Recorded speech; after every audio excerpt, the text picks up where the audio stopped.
Hello everyone, welcome to my channel.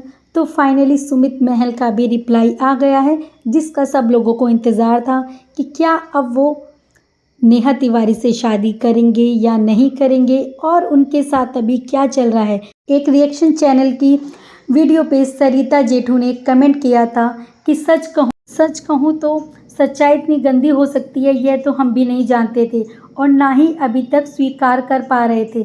सच कहूँ ना तो मनीषा के लिए हमें भी अफसोस था। हालांकि मनीषा को लेकर तो फिर भी हमारे विचार स्थिति अनुसार बदलते ही रहे हैं, लेकिन कल सचिन की चैट देखने के बाद सबसे ज़्यादा मैं खुद भी सुमित महल के बारे में ही सोच रहा था कि वो भाई और उसका परिवार तो खुद के लिए क्या महसूस कर रहे होंगे। सच में वो लड़का आगे चलकर अपनी बात रखता, लेकिन आज उसका कहीं कोई सिंगल कमेंट नहीं है। वाकई मनीषा के साथ जितना ही बुरा सुमित महल और उनके परिवार के लिए हो रहा है। एक सुपर हीरो, एक मिसाल बने लड़के की भावनाओं का सरेआम हो गया। हम तो चाहते हैं कि सुमित महल सामने आए और अपनी आगे की सोच को सबके सामने रखे। इसी कमेंट का रिप्लाई करते हुए सुमित महल ने रिप्लाई किया है, आपका बहुत बहुत धन्यवाद, आपने भी हमारे लिए सोचा। कहने के लिए बहुत कुछ है, लेकिन समझ नहीं आ रहा है कि कहाँ से शुरू करें कहाँ से नहीं। समझ जो दृश्य दिखा रहा है वो देखा नहीं जा रहा है और ऐसे में कुछ भी कहना ठीक नहीं है। इसलिए पहले हम खुद को और पहले सेटल कर ले, उसके बाद ही कुछ कह पाना उचित होगा। अभी फर्स्ट प्रायोरिटी मेरी फैमिली है, जो पूरी तरह शॉक्ड है, सदमे में है। कई स्थिति से गुजर रहे हैं हम और हमारे सारे रिलेटिव। किसी ने भी नहीं सोचा था कि ऐसा कुछ होगा, लेकिन मुझे अच्छा लगा आपने कम से कम हमारे लिए सोचा। मेरे पूरे परिवार की तरफ से आपको धन्यवाद। देखिए, अगर सुमित महल को कहीं ना कहीं कुछ भी अगर थोड़ा बहुत भी पता हो, लेकिन उनकी फैमिली को इस बारे में कुछ नहीं पता होगा और एकदम से जब यूट्यूब पे सब कुछ ओपन हो गया तो उनकी फैमिली के लिए इस वक्त बहुत मुश्किल समय चल रहा होगा, क्योंकि एंगेजमेंट होना कोई छोटी मोटी बात नहीं होती। वो भी एक बच्ची की माँ को एक्सेप्ट कर रहे थे अपने बेटे के लिए, और इतना सब कुछ इतने खुलासे हो जाना। जब नेहा की और सुमित महल की एंगेजमेंट हुई थी, तब लोगों ने कमेंट किए थे कि क्या सुमित की भी दोबारा शादी हो रही है, क्या उनकी भी दूसरी शादी है। तब नेहा ने बहुत आके बोला था कि नहीं, उनकी ये पहली शादी है और मुझे कवारा लड़का मिल गया है, ये उनकी पहली शादी है। तब देखिए, वो एक शादीशुदा आदमी को तो डेट कर ही रही थी, इसके साथ एक कवारा लड़का उनको मिल गया था जिनकी उनके साथ शादी होने वाली थी।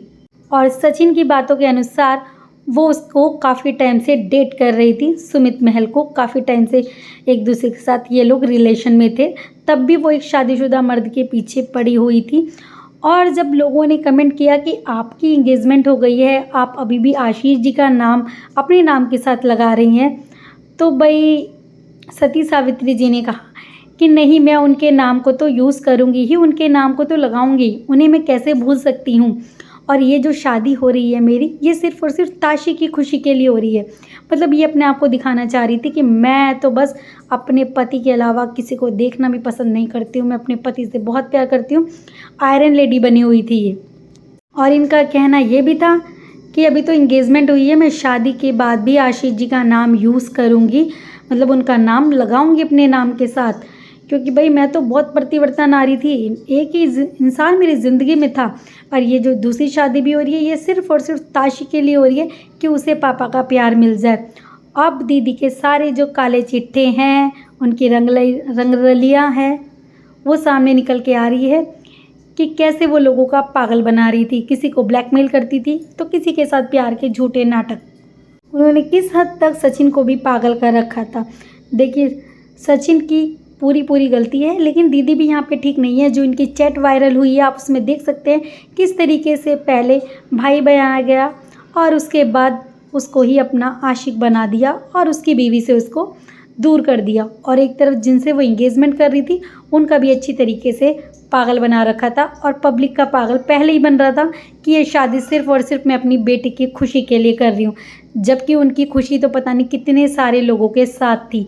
अपने मरे हुए पति का नाम यूज़ करके, एक शादीशुदा जोड़े को ख़राब करके, और जिनके साथ वो शादी करने वाली थी उनकी फैमिली का और उनका पूरी तरीके से पागल बना के।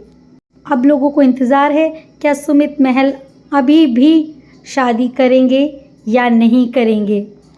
चैनल पे नए हैं तो प्लीज़ चैनल को सब्सक्राइब कीजिएगा। वीडियो अच्छी लगी तो लाइक कीजिएगा और कमेंट बॉक्स में अपनी राय रखना बिल्कुल भी मत भूलिएगा।